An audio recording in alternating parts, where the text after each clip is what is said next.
Hello বন্ধুরা, কেমন আছেন সবাই? তো আজকে আমি রান্না করব আলু দিয়ে বোয়াল মাছ দিয়ে পাতলা ঝোল।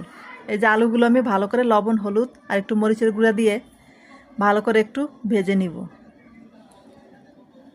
আর আলুগুলো ভাজলে কিন্তু রান্নাটাও সুন্দর হয়, খেতেও ভালো লাগে। এই যে আলুগুলো আমার প্রায় ভাজা হয়ে গিয়েছে। এই যে একদম লাল লাল করে ভেজে নিয়েছি, একটু ঢেকেও দিয়েছিলাম। এই যে ভাজা হয়ে গিয়েছে, এখন নামিয়ে নিলাম। নামিয়ে আলাদা একটা পাত্রে রেখে দিয়েছি। আর এই যে তেল, একটা শুকনো মরিচ, আর দিয়ে দিয়েছি জিরা, আর একটু আদা রসুন বাটা, একটু জিরা বাটা। এখন একটু মরিচের গুঁড়া, একটু হলুদের গুঁড়া দিয়ে ভালো করে আমি মশলাটা কষিয়ে নিয়েছি।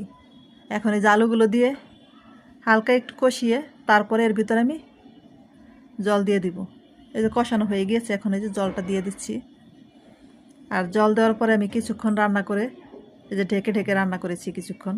আলুটা আমি ভেজে নিয়েছি, তাই তাড়াতাড়ি গলে গিয়েছে। এখন এই যে মাছগুলো দিয়ে দিলাম। আর মাছগুলো দিয়ে কয়েকটা কাঁচামরিচ দিয়ে দিয়েছি।